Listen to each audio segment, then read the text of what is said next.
સુરત મુનિ કહે કે હે પ્રતાપસિંહ રાજન ભગવાન સ્વામિનારાયણ કાલવાણી ગામમાં વિરાજમાન હતા એવા સમયમાં પીપલાણા ગામથી નરસિંહ વિપ્ર આવ્યા છે અને એ જ સમયે આખા ગામથી નારાયણજી વિપ્ર આવ્યા. યાદ રાખતા આવજો કયા ગામના કયા ભક્ત છે. પીપલાણા ગામના છે નરસિંહ વિપ્ર અને આખા ગામના છે નારાયણજી વિપ્ર. આખા અને પીપલાણા બંને એક નદીને કિનારે ગામ છે. ઓજત નદીને આ બાજુ પીપલાણા અને પેલી બાજુ આખા. આ બંને ગામના ભક્તો ભગવાન શ્રીહરિના દર્શન કરવા આવ્યા. દર્શન કરી બે હાથ જોડીને વિનંતી કરી, પ્રભુ તમે અમારા ગામમાં પધારો. ભગવાન તો ભક્તવત્સલ છે. ભગવાને નરસિંહ વિપ્રને પણ કીધું કે અમે તમારે ગામ આવશું અને નારાયણજી વિપ્રને પણ વરદાન દઈ દીધું કે અમે તમારે ગામ પધારીએ છીએ. હવે એકી સાથે બંને જગ્યાએ કેમ જાવ? પણ સ્વામિનારાયણ છે એ મનુષ્ય નથી હો. પરાત્પર પુરુષોત્તમ નારાયણ ભગવાન છે.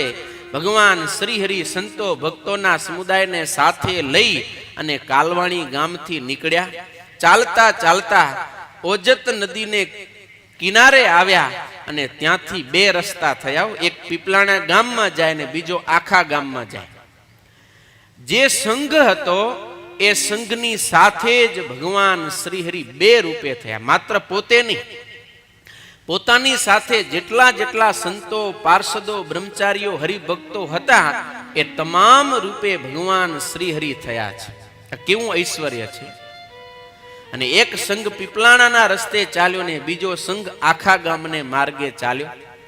નરસિંહ વિપ્ર અને નારાયણજી વિપ્ર ભગવાનને આવતા જોઈ ભાવ વિભોર બની વાજતે ગાજતે પોતાના પૂરમાં પધરાવી સ્વાગત કર્યું. સુરત મુનિ કહે કે હે પ્રતાપસિંહ રાજન, આ રીતે ભગવાન શ્રીહરિ બે રૂપે 6 મહિના સુધી એકી સાથે આ બંને ગામમાં રહ્યા. અને ઓજત નદીના કિનારે ભગવાન સ્વામિનારાયણે મહા મોટો વિષ્ણુ યાગ કર્યો છે.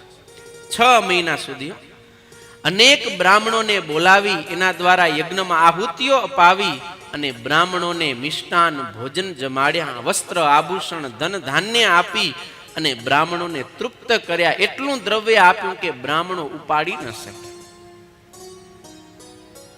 આવી રીતે ભગવાને એ આખા ને પીપલાણા ગામના ભક્તોના મનોરથ પૂર્ણ કર્યા છે.